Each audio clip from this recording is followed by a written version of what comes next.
শ্ৰদ্ধাৰ প্ৰিয় বন্ধু বান্ধৱীসকল, মোৰ নতুন ভিডিঅ' এটালৈ আপোনালোকক আকৌ স্বাগতম জনালোঁ। এয়া চাওক, মই যদিও অলপ টাউনৰ বা লগা ঠাইতেই থাকোঁ,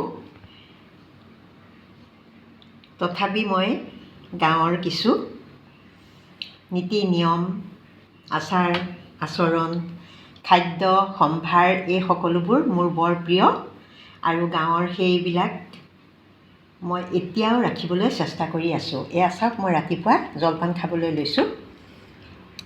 এয়া সান্দহগুড়ি, এয়া সান্দহগুড়িত মই দৈ দি পেলাই খাবলৈ লৈছোঁ। আৰু তাহানিৰ আমাৰ গাঁৱৰ যিটো পৰিৱেশ বা যেনেধৰণৰ খাদ্য আমি খাই ডাঙৰ হৈছোঁ, সেইখিনি আমাৰ এতিয়া ল'ৰা ছোৱালীয়ে খাবলৈ পোৱা নাই বা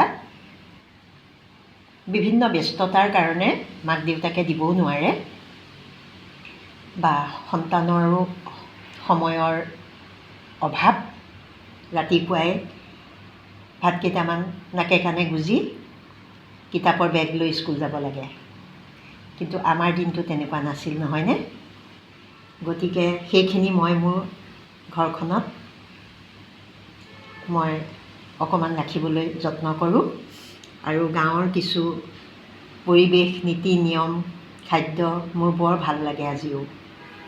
গতিকে এয়া ৰাতিপুৱা জলপান খাবলৈ লৈ আপোনালোকৰ লগতো ভিডিঅ'টো শ্বেয়াৰ কৰিলোঁ।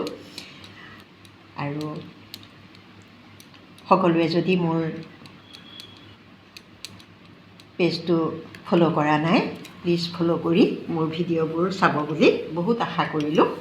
আপোনালোকৰ মৰমেৰে আগবাঢ়ি যাবলৈ সক্ষম হ'ম, প্ৰেৰণা পাম। গতিকে মোৰ বিভিন্ন ধৰণৰ ভিডিঅ', লেখা মেলা, গীত মাত, কবিতা আবৃত্তি সকলোবোৰ মই দি থাকোঁ। আপোনালোকে চাব বুলি মই আশা কৰিলোঁ। ভিডিঅ'টো চোৱাৰ বাবে সকলোলৈকে মোৰ কৃতজ্ঞতা জ্ঞাপন কৰিলোঁ। সকলোৰে দেওবাৰৰ দিনটো আজি শুভ হওক। সকলোৱে আজৰি হৈ সুন্দৰকৈ দিনটো সফলতাৰে পাৰ কৰক। ধন্যবাদ।